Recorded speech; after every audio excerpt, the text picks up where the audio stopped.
네, 우리 다 함께 말씀 찾겠습니다. 신약성경 마태복음 11장 말씀입니다. 마태복음 11장 마지막 구절입니다. 28절에서 30절까지의 말씀, 우리 세 절의 말씀을 다 같이 한 목소리로 합독하시겠습니다. 마태복음 11장 28절에서 30절까지의 말씀입니다.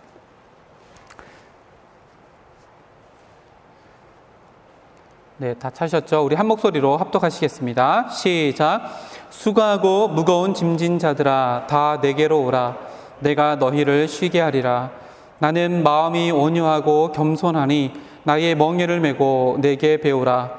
그리하면 너희 마음이 쉼을 얻으리니 이는 내 멍에는 쉽고 내 짐은 가벼움이라 하시니라. 아멘. 오늘 말씀의 제목이 주보에 있습니다. 주보에 있는 말씀의 제목, 우리 힘차게 한번 읽고 시작하겠습니다. 시작. 짐 하나 추가요 라는 제목으로 함께 말씀을 나누겠습니다. 지난 한 주간 잘 보내셨나요? 임원들과 함께 또 셀 리더들과 함께 우리 청년부 신방을 시작하고 지난주에 굉장히 바쁘게 우리 청년들을 또 만나고 함께 기도하고 또 이야기 나누는 시간들을 보냈습니다. 각자의 삶의 자리에서 열심을 다해서 살아가는 우리 청년들을 그 삶의 현장에서 보니까 또 다른 모습, 또 새로운 모습들을 발견할 수 있어서 해마다 이 대신방 기간 가운데 참 새로운 경험들, 또 재미있는 이야기들, 또 삶의 깊은 이야기들을 할 수 있어서 참 좋았습니다. 우리 또 계속해서 그 계획되어져 있고 아직 신청하지 않는 우리 청년들이 있다면 우리 셀 리더를 통해서 신방 신청해서 다 함께 교제 나누는 시간들 가졌으면 좋겠습니다. 우리 지난주의 말씀 제목 혹시 기억나시나요? 시편 90편 말씀이었죠. 시편 90편 우리 일주일 동안 한번 읽어보자, 우리 이렇게 얘기도 나누었던 것 같은데 우리 인생이 그렇게 빨리 쏜 화살처럼 순식간에 지나가 버린 것이 우리네 인생입니다. 하루는 정말 빨리 지나가는 것 같고요. 정말 일주일, 또 벌써 코로나가 시작되고 나서 3월, 4월, 5월 무려 3달이나 지나갔습니다. 또 6월달이 내일부터 시작될 터인데 6월달도 이렇게 금방 지나가 버리지 않을까. 이런 반복되는 일상 가운데 아마 여러분들에게 제일 필요한 게 뭐예요? 라고 물어보면 이렇게 이야기하겠죠. 쉬고 싶어요. 오늘 말씀은 모든 인류가 정말로 궁극적으로 원하고 바라는 그 메시지인 것 같아요. 28절 말씀에 보면 수고하고 무거운 짐진 자들아, 다 내게로 오라. 내가 너희를 쉬게 하리라. 우리 지지난번 우리 성경 수련회였나요? 그때 쉼에 대해서 함께 말씀을 나누고 특강을 했던 기억이 있는데 그때도 아마 이 본문을 나누었던 기억이 있어요. 모든 인류에게 피할 수 없는 것, 인생의 짐이자 또 인생의 수고, 또 그런 모든 것들은 피할 수 없는 우리 인생에 정말로 직면해야 될 우리 하루하루의 삶인 것 같아요. 근데 그 모든 인류에게 필요한 말씀이 바로 오늘 이 말씀, 수고하고 무거운 짐진 자들을 부르시는 예수님의 이 음성이 아닐까 이렇게 생각해 봅니다. 코로나19 가운데 의료진들 뿐만 아니라 또 일선에 있는 우리 정부 당국자들, 또 우리 각자의 삶에서 우리가 그 감염 예방의 최전선에 서 있어서 스스로의 삶을 제어하고 이런 모든 삶 가운데, 또 그런 환경 가운데 우리의 삶이 바뀌는 것이 아니라 그 환경을 극복해내고 그동안 해왔던 삶들을 계속해서 이어나가야 한다는 이 많은 짐들과 수고 가운데도 이 말씀이 오늘 우리의 인생 가운데 희망이 되어지고 위로가 되어지는 그런 말씀이 되었으면 좋겠습니다. 오늘 28절 첫 번째 단어가 수고하고 무거운 짐진 자들 이렇게 나오는데요.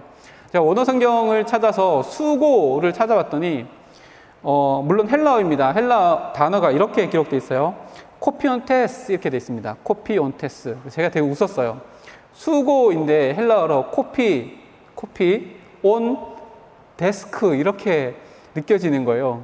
정말로 우리가 수고하면 코피 흘리고 책상 위에 코피를 쏟아야 되는 그런 상황이 있잖아요. 헬라어 단어가 코피온테스라고 하는 단어인데 이 수고가 헬라의 원어의 의미가 어떤 의미냐면 육체적으로 곤고하고 지쳐 있는 상태, 그리고 감정적으로도 용기를 잃고 낙담하고 낙심되어져 있는 상태를 수고한다. 이 수고라고 하는 단어를 쓰더라고요. 그러니까 육신적으로 힘든 거예요. 물질적으로, 물리적으로 힘든다는 것을 이 수고라고 하는 단어에 포함되어져 있고, 예수님이 두 번째로 부르실 때는 어떻게 부르셨냐면 무거운 짐진 자들아 라고 이렇게 기록해요. 그래서 짐이라고 하는 단어를 또 원어를 찾아봤더니 이렇게 기록합니다. 짐, 이거는 누군가에게 의해서 지어진 짐이라는 이런 수동의 의미가 있더라고요. 이때 당시에 1차적으로 이 짐은 유대인들에게 선포되었고 또 유대 그 소사이티 안에서 선포되었던 짐이기 때문에 아마 율법의 짐을 짊어지고 가고 있는 유대인들, 바리새인들, 서기관들에게 너희들 그 율법의 짐을 다 벗어버려라 라고 하는 1차적인 의미가 있었고, 그 또 다른 2차적인 의미가 뭐냐면 궁극적으로 지고 있는 짐, 무슨 짐일까요? 죄의 짐이에요. 그 죄의 짐을 지고 있는 너희들아 내게로 와라 라고 부르시는 주님의 음성이 오늘 28절의 말씀이에요. 그리고 이 짐이라고 하는 것을 우리가 잘 아는 종교개혁자 루터가 이렇게 해석을 했어요. 읽어드릴게요. 여기서 말하는 수고와 짐은, 오늘 28절에서 읽었던 예수님의 부름에 있는 이 수고와 짐은 노동 자체를 말하는 것이 아니다. 그러니까 육적인 거, 물리적인 노동만을 의미하는 것이 아니다 라고 얘기하고, 그 뒤에 이 수고와 짐을 이렇게 풀어서 해석해 놓았어요. 헛된 소망을 가지고 개인적인 뜻과 욕심을 이루고자 하는 모든 몸부림이 이 예수님께서 말하시는 수고와 짐이다 라고 이렇게 이야기해요.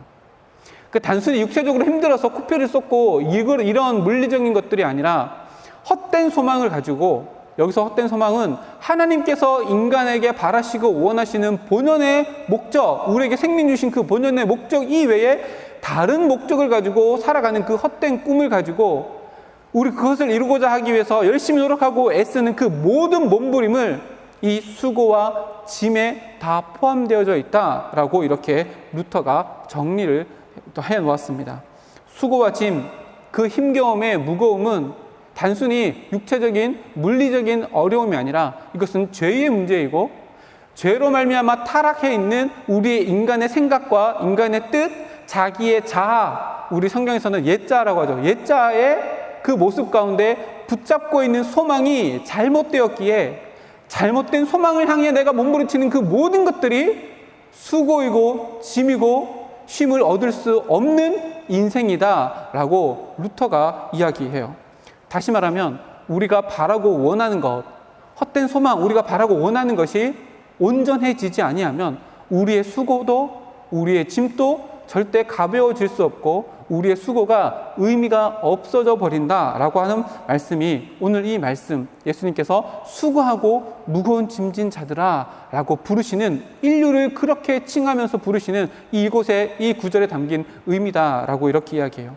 우리가 이 세상을 살아가면서 모든 사람은 다 수고하고 모든 사람은 다 인생의 짐을 짊고 살아가요. 인생의 무게, 나이가 들면 가장이 되고 아빠가 되어지고 또 세상에서 많은 직책들 가운데 우리 인생의 무게, 또 존재 자체로서 우리가 죄된 본성을 가지고 살아가는 그 모든 무게들은 우리가 헛된 소망을 온전한 소망으로 바꾸지 아니하면 수고는 의미가 없어지게 되고 그 짐의 무게는 절대로 가벼워질 수 없다는 그 부르심이 오늘의 이 부르심이에요. 그럼 어떻게 할 수 있을까요? 성경책을 딱 가운데 펼쳐보세요. 가운데 펼치면 시편 119편이 나올 거예요. 시편 119편을 펼쳐보시고 116절을 보겠습니다. 시편 119편 그리고 116절 시편 119, 119편, 116절 유명한 구절이니까 이런 구절은 외워놓으시면 더 좋을 것 같아요. 제가 가진 성경책 894면이 있습니다. 다 같이 읽겠습니다. 시작. 주의 말씀대로 나를 붙들어 살게 하시고 내 소망이 부끄럽지 않게 하소서. 아멘. 자, 아까 루터가 얘기했던 것처럼 주님께서 부르신 이 수고하고 무거운 짐진 자들이 인생의 육신의 고단함 뿐만 아니라 죄의 무게 때문에 어떻게 할 수 없는 존재된 모든 인류를 부르시는데, 그것은 단순히 육체적인 문제가 아니라 영적인 문제, 죄의 문제인데, 그것을 해결하기 위해서는 우리가 바라고 원하는 소망이 헛되지 않는 소망으로 바꾸어야 하는데, 그 방법이 뭐냐면 오늘 시편 말씀에 주의 말씀대로 나를 붙들어 살게 하셔서 무엇이 그 뒤에 보면 내 소망이 부끄럽지 않게 하소서. 여기서 해답이 있어요. 헛된 소망을 바꿀 수 있는 방법이 있어요. 그게 뭐예요? 주의 말씀대로 나를 붙들어 살게 하면 그것이 우리의 말씀으로 인한 우리의 소망이 온전해지고 그 소망을 향해 달려가는 주님께서 우리에게 원하시는 소망을 향해 달려가는 우리의 수고와 우리의 인생의 짐은 절대로 무의미하거나 절대로 무겁거나 힘겨운 짐과 수고가 안 된다는 말씀이 오늘 바로 이 말씀이에요. 그리고 그 밑에 보면 118절 말씀에 보면 이렇게 기록합니다. 주의 율례들에서 떠나는 자는 16절에 있는 이 인생과 완전히 반대되는 인생이죠. 주의 율례들에서 떠나는 자는 주께서 다 멸시하셨으니 그들의 속임수는 허무함이니이다. 여기서 속임수가 뭐냐면 그들이 헛된 소망을 가지고 내가 이것을 향해 달려가면서 내가 하는 모든 몸짓이 나를 행복하게 할 것이며 내 인생의 수고를 덜어줄 것이라 하면서 인생의 수고를, 인생의 짐을 기꺼이 지고 나가지만 그것은 뭐라고요? 죄의 속임수일 뿐이에요. 그 결과가 뭐예요? 118편 마지막에 허무함이니이다. 우리가 삶을 살아가면서 수고하고 또 짐을 지며 살아가요. 때로는 그 무거운 무게 때문에, 짐 때문에 두통이 오기도 하고 속이 쓰리기도 하고 몸이 힘들어서 몸살이 나기도 하고 더 심각하면 암이 오기도 하고 육체적으로 힘들어져요. 그러나 그 모든 것들이 육체의 문제가 아니라는 것은 성경에 분명히 이야기하며 주님께서도 수고하고 무거운 짐진 자들아, 육신이 필요한 자들아, 죄의 짐을 지고 가는 모든 인류들아 우리를 부르시며 그것은 육체의 문제에 짐을 던다고 해결되는 일이 아니라 우리의 목적을 바꿔야 하며 우리의 목적을 향해 달려가는 우리의 삶이 선한 삶이 되어 오늘 116절의 말씀처럼 말씀에 붙들린 삶을 살아갈 때에 우리의 소망이 부끄럽지 않을 뿐 아니라 그 소망을 향해 달려가는 우리의 몸짓조차도 부끄럽고 의미 없는 수고가 아니라 무게만 무거운 짐이 아니라 하나님의 영광을 나타낼 수 있는 인생을 살아가게 될 것이다 라고 말씀 가운데 오늘 기록하고 있어요. 오늘 이 말씀을 예수님께서 하신 말씀 그 이후의 말씀을 함께 풀어가며 말씀을 나누어 갑니다. 예수님께서 왜 수고하고 무거운 짐진 자들을 부르셨을까? 우리가 흔히 28절 말씀 딱 읽으면 29절 말씀을 이렇게 유추해 볼 수 있어요. 수고하고 무거운 짐진 자들아 다 내게로 오라. 내가 너희를 쉬게 하리라. 그러면 29절에 뭘 이렇게 예상할 수 있어요? 아, 주님께서 내 무거운 짐을 대신 져 주시나 보다. 야, 힘들었지? 무거웠지? 고생 많이 했어. 너 코피 쏟았지? 그래, 그러면 그 짐 내가 대신 들어줄게 라고 하고 대신 들어줄 것 같은 게 29절 말씀인데 그렇게 예상할 수 있는데 29절 말씀은 전혀 우리의 예상을 빗나가요. 29절 말씀 한번 읽어보겠습니다. 시작. 나는 마음이 온유하고 겸손하니 나의 멍에를 메고 내게 배우라. 그리하면 너희 마음이 쉼을 얻으리니. 아멘. 완전 예상을 빗나가요. 수고하고 무거운 짐진 모든 인류를 다 부르셔서 너희들 육신도 힘들지 헛된 소망을 쫓아가고 있으니 소망이 헛되이니 너희들 하는 모든 것들이 다 헛되고 힘들고 그 짐의 무게가 무거울 터인데 얼마나 힘드니 다 내게로 와라. 내가 너희를 쉬게 해줄게. 그래, 너 짐 무거웠지 내가 들어줄게 가 아니라 오히려 오늘 말씀의 제목처럼 짐 하나를 더 추가해 주시는 거예요. 그게 뭐냐면 그 밑에 보세요.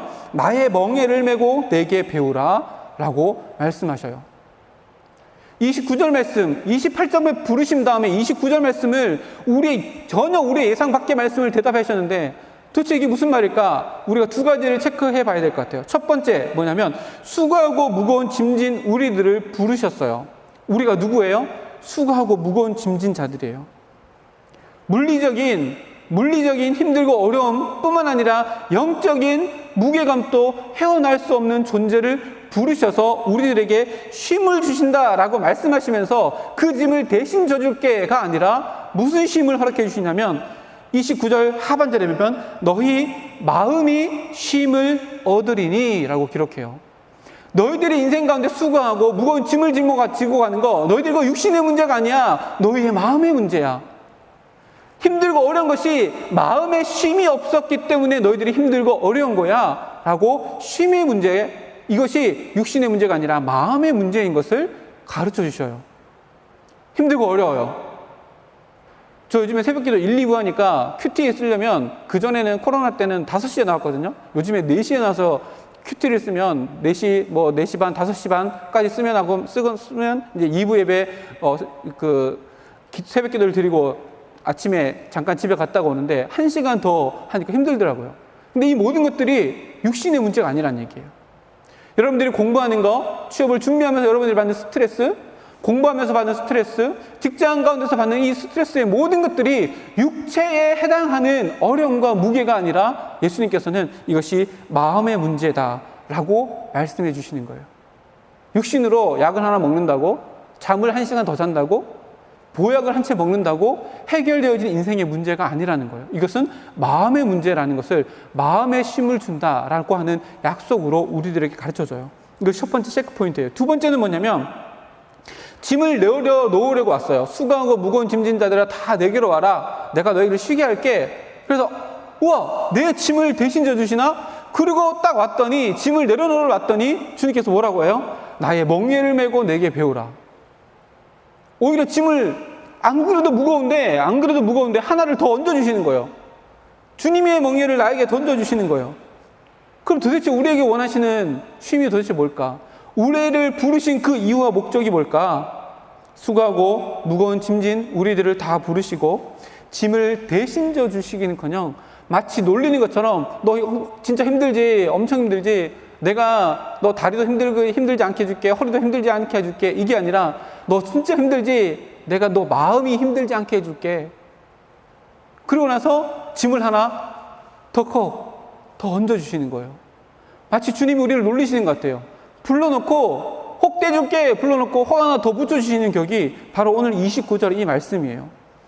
육체적으로 물리적으로 쉼을 기대하고 왔던 사람이라면 29절의 예수님의 말씀은 실망받게 되지 않아요. 근데 왜 예수님께서 이렇게 말씀하셨을까? 예수님은 하나님의 지혜세요. 하나님의 말씀이세요. 그렇다면 우리 인간의 생각이 아니라 예수님께서 바라시고 원하시는, 우리가 금방 생각했던 체크포인트 2개가 아니라 진짜 예수님께서 그러면 이 말씀을 통해서 우리에게 주시고자 하는 쉼이 무엇인가가 다른 것이 있다는 거예요. 그것을 함께 말씀을 나눠보려고 해요. 첫 번째, 짐을 대신 져주지 않는다는 것은 모든 인간은 자기 인생에 주어진 수고와 짐을 스스로가 감당해야 된다는 것을 의미해요. 누가 대신 져줄 수 없다는 얘기예요. 내가 아파하는 거 아파해야 하기 때문에 나에게 아픔으로 주시는 거예요. 내가 부담감을 경험하고 그것을 통해서 하나님께서 나에게 원하시는 것이 있기 때문에 그것을 주님께서 대신 져주시는 것이 아니라 우리의 마음에 그것이 힘들지 아니하도록 우리의 마음에 쉼을 주시는 거예요. 그러면 우리에게 주어진 수고, 이것을 벗어버리는 것이 우리의 목적이 되어서는 안 된다는 말씀이에요. 무엇이 목적이 되어요? 우리의 마음 단단하게 하여서 우리의 마음에 하나님께서 주신 쉼을 얻어서 나에게 짊어진 짐을 이고 걸어가는 그 수고함을 기쁨으로 감당할 수 있어야 한다는 거예요. 근데 모든 사람들은 자기에게 짊어진 짐을 다른 사람들에게 전가하거나 무엇인가에 전가하여서 이것을 쉼을 얻으려고 해요. 그러나 예수님께서 우리에게 주시는 쉼은 그런 쉼이 아니에요.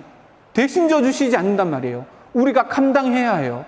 그런데 그것을 감당할 수 있는 마음의 쉼을 우리에게 주신다는 거예요.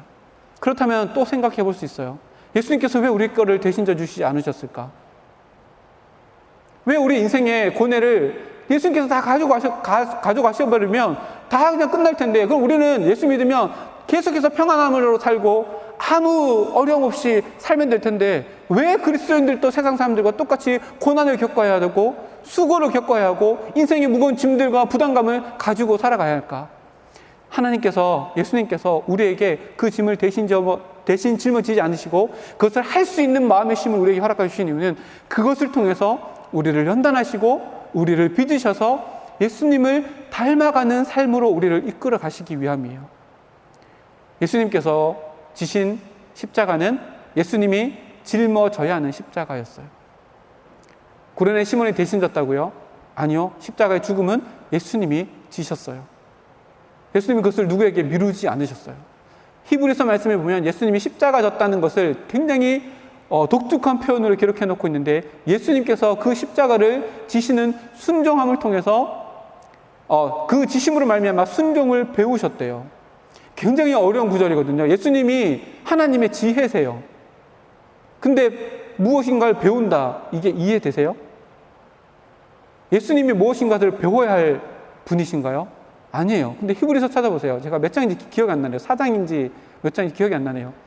거기 보면 예수님께서 십자가를 지심으로 고난을 통해서 순종을 배우셨대요. 예수님께서 무엇을 배우셨다, 이게 이해가 되세요? 무엇을 의미할까요? 예수님은 이미 고난이라는 모든 개념은 다 알고 계셨지만 육신을 덧입고 있기에 육신을 통해서, 고난을 통해서 진정으로 모든 인류가 짊어져야 할 죄의 짐을 경험을 통해서 깨달으신 거예요. 아시는 거예요. 왜 그렇게 하셨을까요? 히브리서 말씀 보면 주님께서는 우리와 동일한 인간이시지만 죄가 없으신데 우리의 모든 것들을 다 아시는 분이시래요. 경험해 보셔서 아시는 분이시래요. 그래서 우리의 모든 아픔도, 우리의 모든 슬픔도, 우리의 모든 고난도, 인류가 짊어지는 모든 무거운 짐들도, 수고도 다 이미 해보셨기에 주님께서 우리들에게 말씀하시는 거예요. 너에게 짐을 대신 짊어지진 않겠지만 그것을 짊어질 수 있는 나의 마음을 너에게 줄게. 십자가를 억울하지도 않고 기쁨으로 졌던, 하나님의 뜻을 감당하며 지었던 그 나의 마음, 예수님의 마음을 너희들에게 줄게. 십자가 같은 어려움과 무거움, 짐이 있다 할지라도 나의 마음이 너의 마음 가운데 있으면 그 십자가를 지게 될 거야. 그것이 무거운 짐이 아니라 오늘 30절 말씀처럼 쉽고 가벼운 멍에가 되고 짐이 될 거야 라고 말씀하시는 거예요. 그런 하나님께 기도할 때, 하나님 나 힘들어요, 기도할 수 있어요. 이 짐을 벗게 해주세요, 아니에요. 기도가 바뀌어야 돼요. 업그레이드 하셔야 해요. 하나님, 내가 이것을 이겨낼 수 있는 마음의 단단함을, 믿음의 온전함을 주님 나에게 허락해 주십시오 라고 기도가 바뀌어져 가야 해요. 세상 사람들도 어려움이 오면 물 떠놓고 빌어요. 어려움이 잘 넘어갈 수 있도록. 우리는 그거 아니에요. 이 또한 지나가라. 지나가면 끝이 아니에요. 그때 당시에 고난을 통해서 힘들고 어려운 무거운 짐을 지는 그 사건을 통해서 우리들의 마음을 더 단단하게 연단하시고 하나님께서 우리를 빚어가기를 원하시는 거예요. 그 순간이 있기 때문에, 빚어가신 하나님의 손길이 있기 때문에 수고하고 무거운 짐진 자를 다 부르시고, 야 무겁지? 그 짐 내 등에 다시 얹어 라고 말씀하시는 것이 아니라, 그래 내가 그것을 질 수 있도록 마음의 쉼을 허락해 줄게 라고 말씀하시는 거예요. 이제 힘들고 어려운 순간들이 다가올 때 여러분 기도를 바꾸셔야 해요. 하나님, 내가 이것을 이겨낼 수 있는 믿음을 주십시오. 주님이 십자가 지셨던 그 마음이 내 마음 가운데도 채워질 수 있도록 도와주셔서, 주님이 십자가 지시면서도 하나님을 향해서 억울한 것이 아니라 하나님의 뜻을 이루기 위해, 성취하기 위해 갈망하며 갈급했던 그 마음이 나에게도 주셔서 고난을 이기고도 넘어갈 수 있는 우리의 삶이 될 수 있도록, 하나님, 내 모든 무거운 짐들, 그것을 넉넉히 감당해낼 수 있는 주님의 마음을 나에게 허락해 주십시오 라고 붙잡아야 하고 하나님께 기도해야 해요. 이것이 성숙한 그리스도인이 인생의 수고를, 인생의 짐을 짊어지는 방법이에요. 벗으려 하지 마세요. 더 움켜쥐고 그것을 할 수 있는 마음을 주님께 간구하며 살아가는 우리 울청 모든 식구들 되었으면 좋겠습니다. 두 번째는 그것의 방법이에요. 이것은 무거운 짐을 감당하기 위해서 육체적으로 어떻게 하고 물질적으로 어떻게 하고 이게 문제가 아니에요. 주님께서 말씀하신 거는 뭐예요? 마음이에요. 마음의 문제예요. 마음에 하나님의 마음이 들어오는 거, 예수 그리스도의 십자가를 지셨던 그 마음이 우리 가운데 들어오는 거예요. 근데 예수님께서 그 마음을 두 가지로 표현해 놓으셨어요. 첫 번째는 뭐냐면 나는 마음이 온유하고 겸손하대요. 두 가지예요. 이것이 우리의 인생에 수고로운, 그리고 무거운 짐을 질 수 있는, 넉넉히 감당할 수 있는 주님의 마음이에요. 온유함이에요. 온유함이 뭘까요? 온유함. 예수님께서 십자가를 지실 때의 그 마음이 바로 온유함이에요. 이 온유함이라는 원어를 찾아보니까요, 이 온유함을 풀기 위해서는 반드시 연결되어지는 단어가 있대요. 그게 뭐냐면 고난이라는 단어래요. 이 온유함의 마음의 성격은 반드시 고난 가운데 빛나게 드러나는 성격이 되어지는데, 고난을 통해서 이루어진 경건한 자의 마음의 상태, 도덕적인 상태, 영적인 상태를 이 온유함이라고 한대요.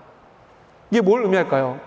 예수님께서 십자가에 달려 돌아가시면서 엘리 엘리 라마 사박다니, 하나님 어찌 나를 버리십니까? 라고 고백하면서도 그 모든 것들을 넉넉히 감당해내셨던 주님의 마음이에요. 고난을 통해서 무엇을 이뤄나가요? 헛된 꿈이 아니에요. 하나님께서 원하시는 꿈을 이뤄나가는 잔잔한 마음이 바로 이 온유함이에요. 하나님, 내 인생 가운데 왜 이렇게 힘들고 어려운 일들이 있어요? 하나님, 내 인생 가운데 왜 견딜 수 없는 이 무게감의 이 짐이 내 인생 가운데 짊어져 있어요? 불평불명하는 마음이 아니라 그것을 짊어지고도 경거망동하지 아니하고 깊은 바다처럼 잠잠히 하나님만 바라보는 것, 이게 온유예요. 이것이 우리가 인생의 수고와 인생의 짐을 지고 가는 우리의 마음, 예수님의 마음을 닮아가 있는 우리의 마음이 되어야 해요. 우리가 잘 아는 찬양이 있죠. 주품에 품으소서, 주품에 품으소서, 능력의 팔로 덮으소서. 후렴 부분에 거친 파도 날 향해 와도 주와 함께 날아오르리. 폭풍 가운데 나의 영혼 잠잠하게 주를 보리라. 이 찬양의 고백이 온유예요. 보세요. 폭풍의 짐이 다가와요. 번개가 치고 바람이 불고 집채만한 파도가 밀려오는 그 상황 가운데 무엇을 노래해요? 잠잠하게 주를 보리라. 이게 온유한 마음이에요. 내 인생 가운데 덥서 어떤 어려운 문제들과 무거운 짐들이 찾아왔다. 그럴 때 고난 가운데 예수님의 마음이 우리 마음 가운데 있음을 더 빛나고 빛낼 수 있는 이 온유의 마음이 우리 마음 가운데 채워질 때에 우리가 인생의 수고와 인생의 짐이 넉넉히 질 수 있는 주님의 마음을 품고 살아갈 수 있다는 말씀이 이 온유 가운데 들어가 있는 말씀이에요. 우리 인생은, 모든 인생은 필연적으로 수고와 짐을 질 수밖에 없어요. 근데 그 가운데 우리의 마음이 요동하지 아니하고 온전히 태연하게 그 가운데서 주님만을 바라보며, 주님께서는 내가 겪는 이 어려움보다 더 어려운 십자가를 지셨지요. 주님의 그 마음을 나에게 주셔서 지금의 어려움도 넘어갈 수 있는 마음의 단단함, 믿음의 온전함을 나에게 허락해 주십시오. 주님만을 바라보는 것, 이게 주님의 마음을 닮아가는 온유의 마음이에요. 두 번째 마음은 겸손이에요. 겸손은 높아짐의 반대예요. 낮아짐이에요. 근데 주님이 낮아졌다라고 하는 것은 우리가 더 깊이 있게 생각해 봐야 해요. 주님이 낮아졌다. 하나님, 예수님이 누구세요? 창조주 하나님이세요. 삼위일체 한 분이신 창조주 하나님이 낮아지셨는데 무엇이 되셨어요? 피조물이 되셨어요. 우리는 창조주가 안 돼봐서 이게 얼마나 낮아진 것인지 우리는 감히 상상도 안 된 낮아짐이에요. 근데 여기가 끝이 아니에요. 창조주가 피조물 되는 거 여기서 끝이 아니에요. 피조물 된 예수님께서 무엇이 되셨어요?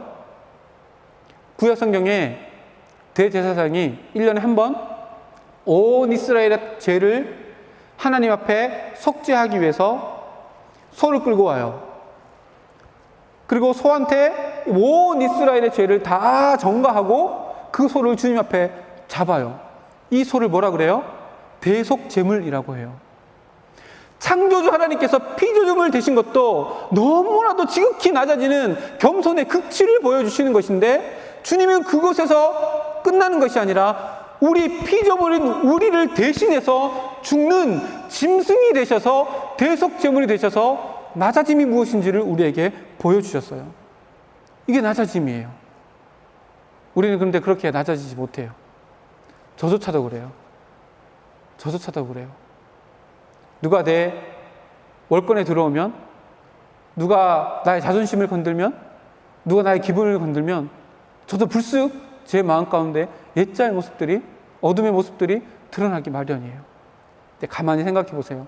예수님께서 십자가 지시면서 겸손하셨어요. 창조주가 피조물의 대속물이 되기 위해서 짐승처럼 여겨지는 그 상황 가운데서도 주님은 억울해하지 않으셨어요.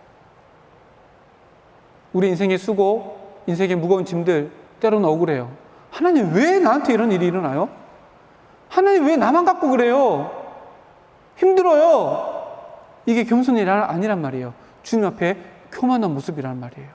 십자가 앞에 예수님도 하나님, 아빠라고 부르면서, 아빠, 나 이거 안 하면 안 돼요? 안 하면 안 돼요? 겟세마네에서 엎드려서 땀이 흐르는데 핏방울이 되는 것처럼 주님께 기도했어요. 그러나 그것이 기도의 끝이 아니었어요. 아버지의 뜻이면 제가 이 잔을 마시겠습니다. 하나님의 뜻이라면 그렇게 해주십시오. 라고 하고 원망, 불평, 억울함이 아니라 낮아짐으로, 아버지 하나님 앞에 낮아짐과 겸손함으로 창조주가 피조물이 될 뿐만 아니라 피조물을 위해서 죽어야 될 짐승이 되시는 그 낮아짐까지 가서 하나님의 모든 주권을 다 인정하는 자리까지 나아가서 그 모든 것들을 다 이루어내신 그 낮아짐이 우리가 인생의 수고, 우리의 인생의 무거운 짐들을 넉넉히 감당해낼 수 있는 우리의 마음의 능력, 주님께서 우리에게 주시는 마음의 쉼 안에 들어가 있는 이 온유와 겸손이라고 주님께서 말씀하시는 거예요.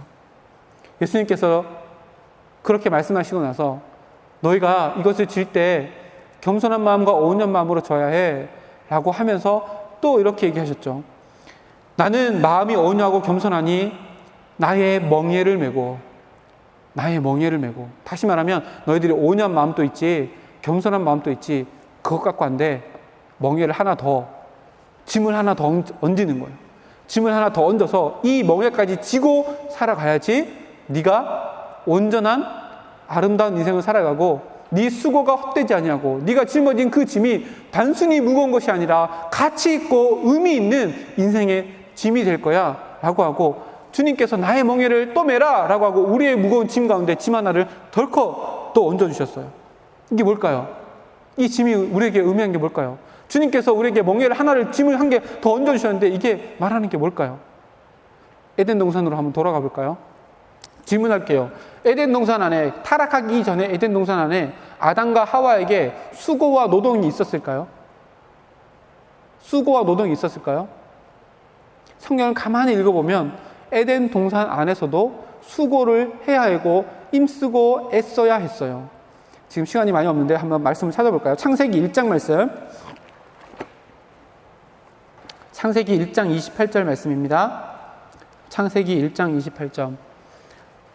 인간을 만드시고 복을 주시면서 명령을 하셨어요. 그 말씀이 28절 말씀인데, 창세기 1장 28절 다 같이 읽겠습니다. 시작.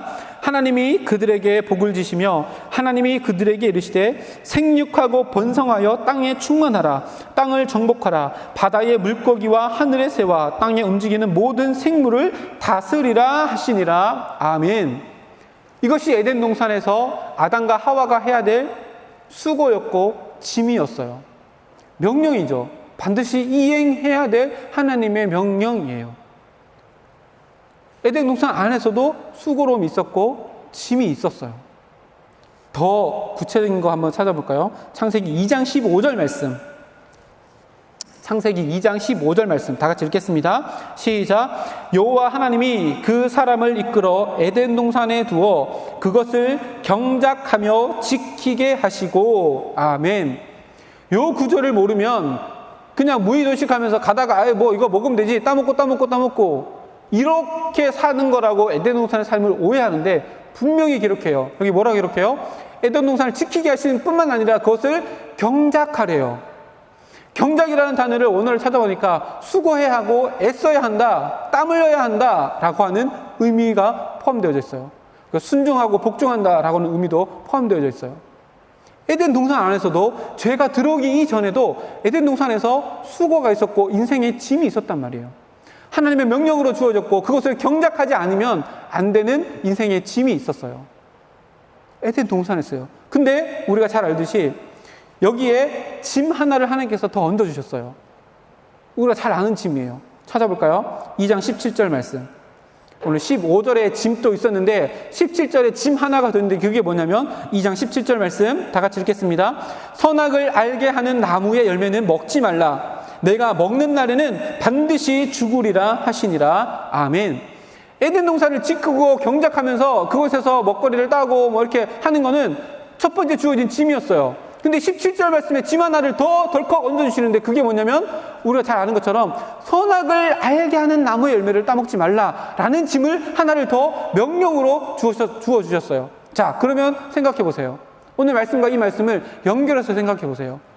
예수님께서 수고하고 무거운 짐진 자들, 죄 때문에 타락한 모든 인간을 부르셔서 마음에 쉼을 주시고 너희가 마음이 온유해야 된다, 겸손해야 된다 라고 하시면서 여기서 그치는 것이 아니라 네가 나의 멍에를 메야 돼, 짐 하나를 추가해 주셨어요.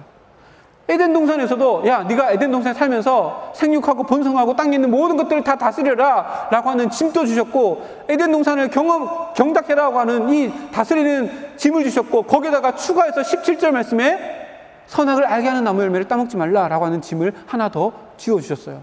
자, 그러면 하나님께서 에덴 동산에 왜 이 두 번째 짐을 하나 더 추가해서 지어주셨을까요? 선악을 알게 하는 나무 열매를 따먹지 말라, 이 명령을 왜 하나님께서 피조물된 아담과 하와에게 지키라고 말씀해 주셨을까요? 이것을 통해서 에덴 동산에서 하나님은 창조주 하나님 되시고, 이것을 지킴으로 말미암아 인간은 피조물된 인간으로서 하나님을 경외하는 인생을 살아갈 수 있게 하는 것이 의미가 이 두 번째 짐이에요. 선악을 알게 하는 나무 열매를 따먹지 말라. 돌아가서 우리 마태복음 11장 읽었던 나의 멍에를 메라 라고 하는 이 멍에도 동일한 의미예요. 에덴 동산에서 이렇게 살다가 죄가 들어와요. 그것을 어기게 되죠.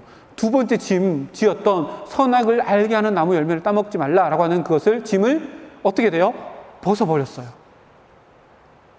그 짐을 짊어지고 살아가야지 창조주 하나님이 창조주 되고 피조물인 내가 피조물로서 하나님을 경배하며 높이는 아름다운 인생을 에덴 동산에서 살아갈 수 있을 터인데, 두 번째 짐을 벗어버렸어요. 어떻게 됐어요? 죄가 들어왔어요. 이제 어떻게 됐어요?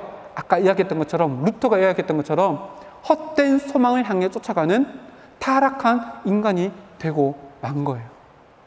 그래서 하나님께서 인간에게, 아담에게 무엇이라 벌을 주셨냐면, 그 밑에 보세요. 몇 절이죠? 3장입니다. 3장 17절에서 19절 말씀. 3장 17절에서 19절 말씀. 타락한 두 번째 짐을 벗어버린 아담에게 이렇게 말씀하시는 거예요. 17절 말씀.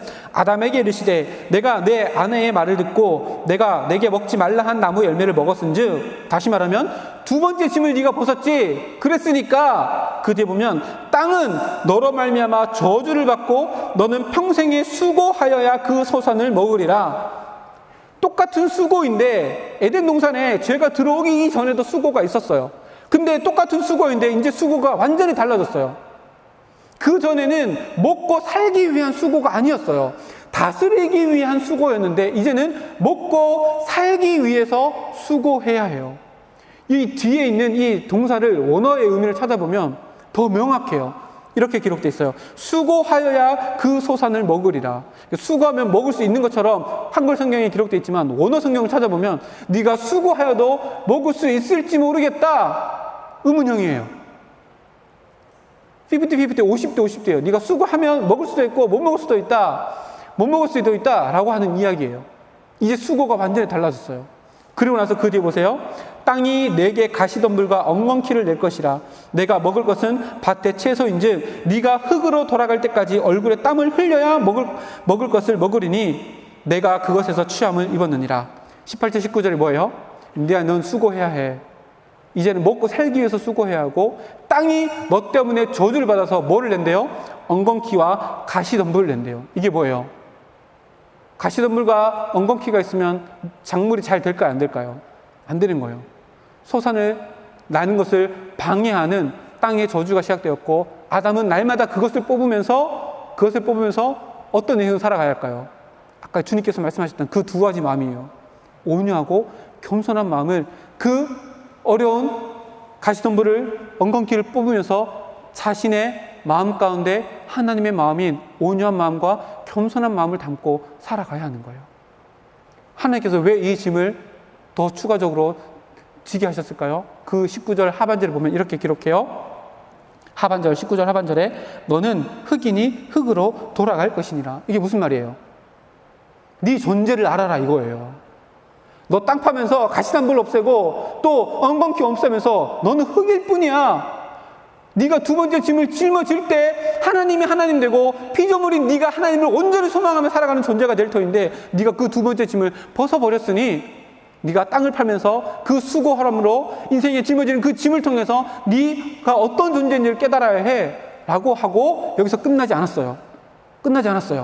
두 번째 짐을 또 짊어지시는데, 그 두 번째 짐이 뭐냐면 21절 말씀이에요. 창세기 3장 21절. 하나님께서 에덴 동산에도 선악을 알게 하는 나무 열매를 먹지 말라라고 하는 두 번째 짐을 짊어주셨고, 11장에 마태복음 11장에서 나의 멍에를 메라라고 하고 두 번째 짐을 또 짊어주셨는데, 타락한 이후에도 두 번째 짐을 주셨는데, 그게 뭐냐면 21절 말씀 다 같이 읽겠습니다. 여호와 하나님이 아담과 그의 아내를 위하여 가죽옷을 지어 입히시니라. 아멘. 그 두 번째 짐은 뭐냐면 가죽옷이에요. 가죽옷. 그 전에 입고 있었던 옷이 뭐예요? 무화과 나무 잎 치마예요. 무화과 나무 잎으로 자기가 죄를 짓고 나니까 벗은 줄 알고 하나님이 두려워서 자기의 은밀한 부분을 가렸어요. 무화과 나무 잎으로. 며칠 갔을까요? 햇빛 쨍쨍하면 이틀, 3일 바스락바스락 다 없어졌겠죠. 그것을 입고 있는데 주님께서 두 번째 짐을 주셨는데, 그게 뭐냐면 가죽옷이에요. 가죽옷이 왜 짐일까요? 원어 성경의 가죽옷을 찾아보면 가죽으로 만든 옷인데, 재료는 가죽인데 가죽 치마가 아니에요.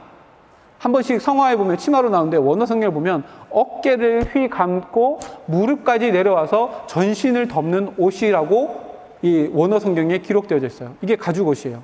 자, 가죽옷이 그럼 어디서 왔을까요? 가죽옷이 어디서 왔을까요? 가죽을 덧입고 있던 짐승에게서 왔겠죠. 다시 말하면 주님께서 가죽옷을 두 번째 짐처럼 아담과 하와에게 짊어지게 하셨는데, 그 의미가 뭐냐면 희생의 제사를 통해서 네가 은혜를 입어서 그 선악을 알게 한 나무 열매를 먹으면 죽어야 되는데 죽지 않고 은혜를 덧입고 있잖아요. 그 상징물로 가죽옷을 입혀주셨어요. 가죽옷이 의미하는 거 우리가 잘 알잖아요. 그게 뭐예요? 우리를 위해 이 땅에 오신 창조주 하나님이 우리를 대신해서 짐승이 되셔서 죽으시는 십자가를 예표하는 것이 가죽옷이에요. 그럼 두 번째로 짊어지게 하신 것이 무엇이에요? 그 짐이 무엇이에요? 하나님의 은혜예요. 하나님의 은혜예요.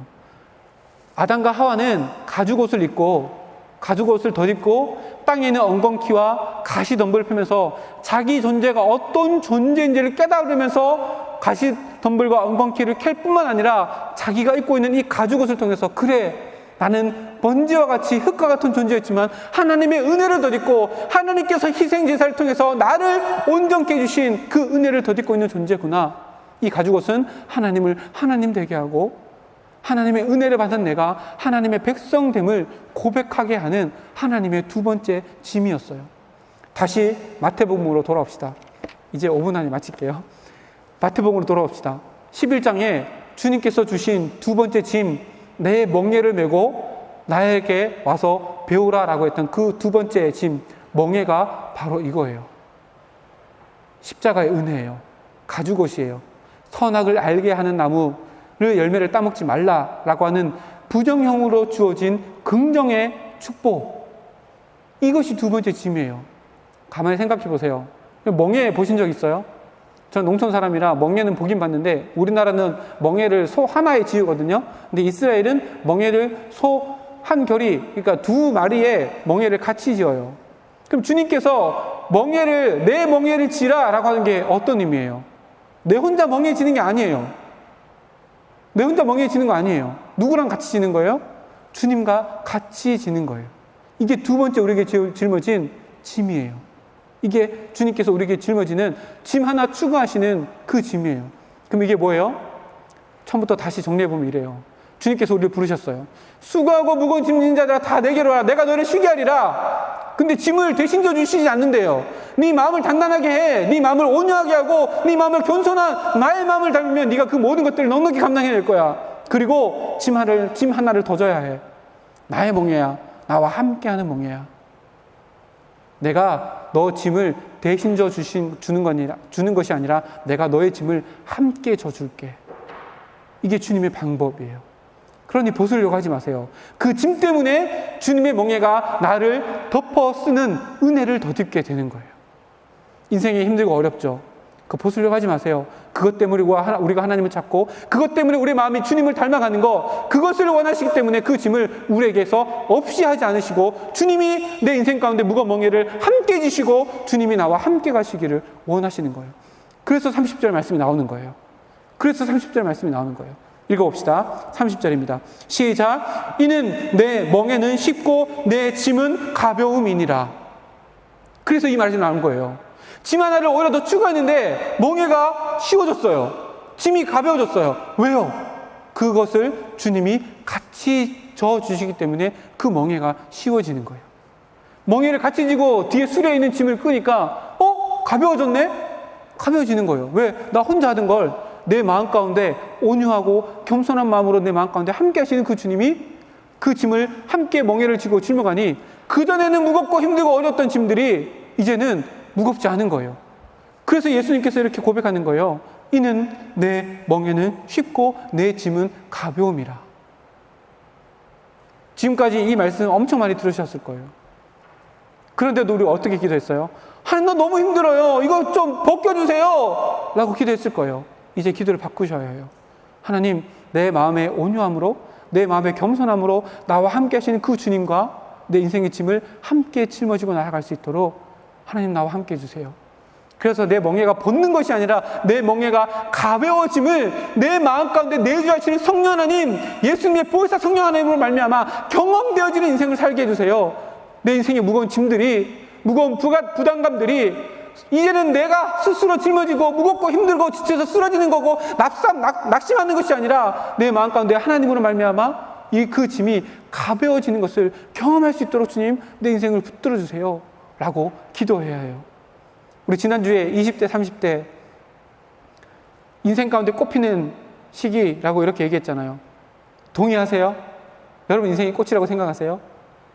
무거운 짐들 때문에, 어려운 문제들 때문에, 넘어서야 될 인생의 고비 때문에 꽃피우기는커녕 높은 절벽에 드려진 그늘 때문에 힘들어하고 낭망하고 무거워하고 어려워하는 우리 인생을 살아가진 않으세요? 20대예요. 30대예요. 우리가 속된 말로 피가 끓는다 하잖아요. 그걸로 무엇을 하는 거예요? 주님을 닮아가려고, 주님의 마음을 닮아가려고 애쓰고 노력하면 여러분의 인생의 짐이 가벼워질 거예요. 여러분의 멍에가 쉬워질 거예요. 왜요? 우리의 마음을 주님께 내어드리면 내어드릴수록 주님이 내 멍에를 더 깊이 메시고 더 꽉 메셔서 우리의 멍에를 함께 저어주시기 때문이에요. 짐 하나를 하나님께서 오늘 추가해 주셨어요. 그 짐은 우리를 더 힘들게 하고 무겁게 하고 어렵게 하는 짐이 아니라 그 짐 때문에 하나님의 은혜를 깨닫고 우리의 헛된 소망을 온전한 소망으로 바꿔줄 뿐만 아니라 그 소망 향해 달려가는 우리의 모든 인생의 몸짓이 무의미한 수고가 아니라, 가치 없는 짐이 아니라 너무나도 존귀하고 아름다운 짐으로 바꿔주시고, 더불어 그것이 어렵고 힘든 것이 아니라 그 멍에가 주님과 함께 지는 멍에이기에 쉬워지고, 그 짐을 함께 끌기에 그 짐이 가벼워짐을 경험하기 위해서 우리에게 짊어진 짐이에요. 그 십자가의 은혜의 짐을 더 열심히 질 수 있는 우리 모두가 되기를 주님의 이름으로 축복합니다. 그 십자가를 지신 주님의 마음을 닮아가는 우리 모두가 되어서 인생의 무거운 짐들을 넉넉히 주님과 함께 지며 나아가며 나를 통해서 이루어나가신 하나님의 뜻하신 바, 세상이 종말로 향해 나갈수록 세상이 정답을 찾아 헤매는 이 시대 가운데 내 인생이 세상을 향한 정답이 되어질 수 있도록 여러분들의 마음 가운데 온유함과 겸손함, 우리에게 짊어진 십자가의 그 은혜의 짐을 더 견고하게 짚고 나아가는 우리 모두가 될 수 있도록 주님의 이름으로 축복합니다. 우리 다 함께 기도하고 마치도록 하겠습니다. 살아계신 아버지 하나님, 감사드립니다. 오늘 주일을 맞이하여서 영상으로 또 현장에 나와서 하나님께 예배드리는 우리 모든 주의 청년들 한 사람 한 사람 주님께서 붙잡아 주셔서 진리 안에서 사랑으로 연합되어지는 우리가 될 수 있도록 도와주시되, 우리에게 주어진 모든 짐들을 주님과 함께 넉넉히 지며 나아갈 수 있는 마음의 온유함과 겸손함, 그뿐만 아니라 십자가의 은혜의 짐을 넉넉히 지고 나아가 주님과 함께 멍에를 지고 그 짐이 가벼워짐을 날마다 내 인생 가운데 경험할 수 있는 우리 모두가 될 수 있도록 주님께서 축복하여 주시옵소서.